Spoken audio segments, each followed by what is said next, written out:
لا تنسون عام 1907.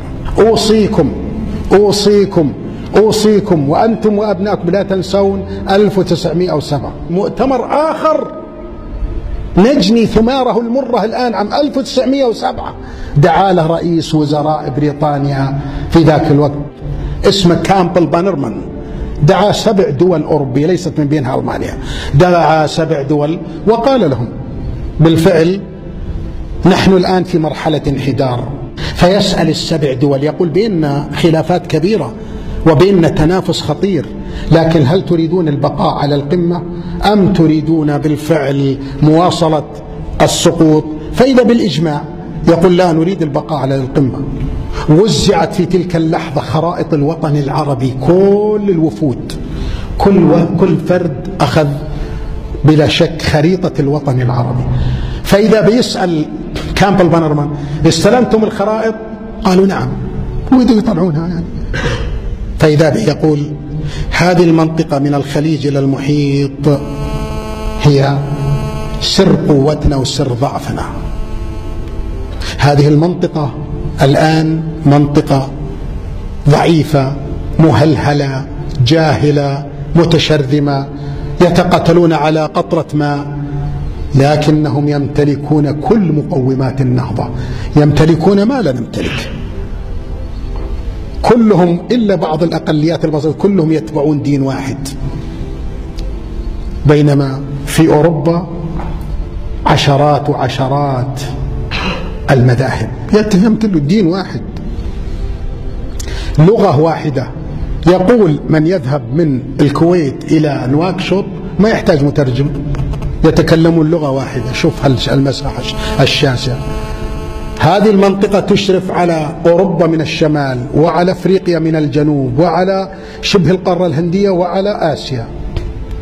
هذه المنطقة تحتوي على كل الرو ماتيريالز كما ذكر هناك، المواد الخام اللي يحتاجها الغرب. هذه المنطقة تستطيع أن تخنق العالم كله من خلال مضيق هرمز، باب المندب، قناة السويس، مضيق جبل طارق. فإذا هذه المنطقة ما لم تظل ضعيفة إن نهضت، لأنهم كما قال لا يحتاجون إلا لقيادة صالحة، بس قيادة صالحة. متى ما حصلوا على القيادة الصالحة ستنهض هذه الأمة، لأنهم لديهم كل مقومات النجاح.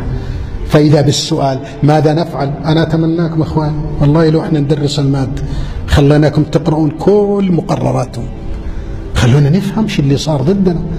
إذا بهم يصلون كما قلت لكم إلى 3 أمور. يقولون يجب زرع جسم غريب يفصل المشرق العربي عن المغرب العربي. ما سموه إسرائيل، الأوراق عندي ما قالوا إسرائيل، بالإنجليزي وبالعربي، لكن ما قالوا جسم غريب.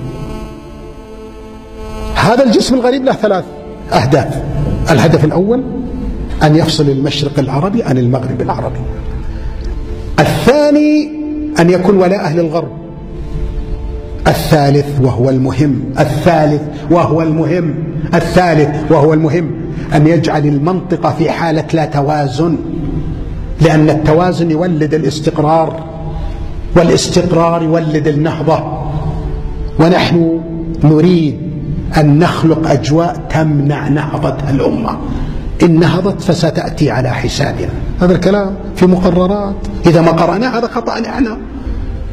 فإذا بالغرب بالفعل يقرر إنشاء جسم غريب له 3 أهداف: يفصل المشرق العربي عن المغرب العربي، يكون ولاءه للغرب، ويعطل نهضة الأمة العربية.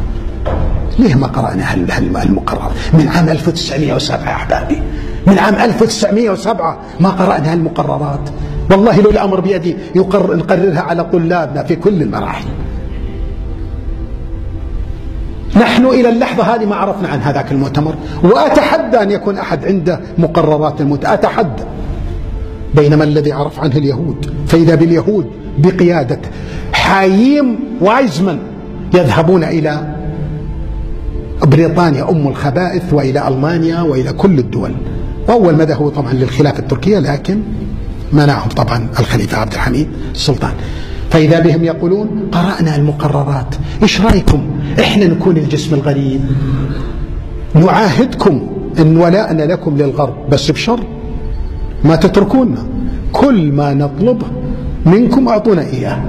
لنا دور واحد، تعطيل نهضة الأمة. يكفيكم؟ قالوا يكفونا، يكفينا ذلك. فاللي تراه أنت الآن هذا عقد بينهم، أننا نعطل نهضة الأمة، نجعل الأمة في حالة لا توازن، لأن التوازن يولد الاستقرار، والاستقرار يولد النهضة، ونحن لا نريد هذه النهضة. فإسرائيل لا تريد أن تخسر كثير، تعالوا أنتم ما نقوم بدوركم.